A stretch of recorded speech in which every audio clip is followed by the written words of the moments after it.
اخوي عبد العزيز، السلام عليكم. السلام وبركاته اخوي. الحمد لله، نشكر الله. سلامك خير. vipi hali yako? Alhamdulillah.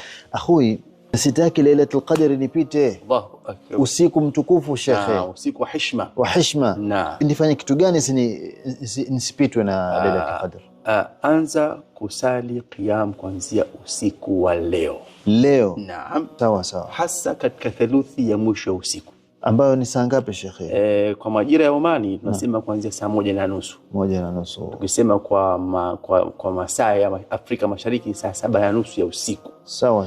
Hapo sasa kuanzia wakati huo shekhe ndio inaanza theluthi ya mwisho ya usiku. Sasa nikiamka kitu gani cha kufanya shekhe? Atakuamsha kwa idhini Allah. Biidhnillah. Kuna mambo mengi sana kuyafanya kwa Abdul Aziz. Ili uhakikishe kwamba wakati itafika Lailatul Qadr yenyewe upo katika ibada. Sawa. Sio mwenye kulala. Kwanza kabisa kuna mambo manne matano. Kuna dua, kuna istighfari, kuna kula daku, kuna qiyamu, kuna sala alfajiri. Mashaallah. Na tutaendelea huko. Yote haya baada ya alfajiri. Tutaendelea baada ya alfajiri. Lakini haya ni muhimu sana kwa mwamko mmoja. Kwa saa 1:30 hiyo. Utatanguliza chochote unachokitaka katika haya. Lakini nasisitiza swala la istighfari. Naam. Istighfari liweke mwisho. Dakika 10 mpaka 15,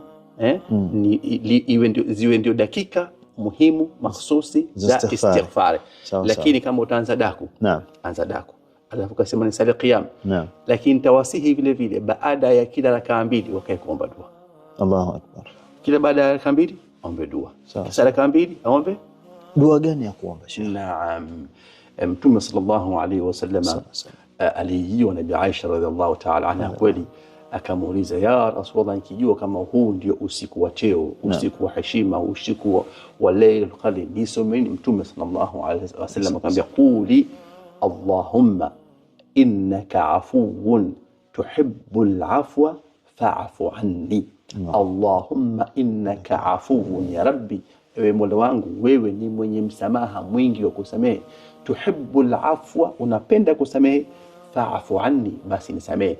Mpendwa mtazamaji, nitakusihi usome pamoja nami ili ulimi wako uwetelezi na uzoee dua. Sema Allahumma innaka afuwun tuhibbul afwa fa'fu anni. Hii ndio dua ambayo Mtume sallallahu alaihi wasallam ametusihi sote kupitia Bi Aisha radhiallahu ta'ala anha tuisome kuanzia usiku wa leo mpaka tumalize Ramadhani inshallah ta'ala, ikithirishe sana ili upate msamaha wa Allah ambaye anayependa msamaha.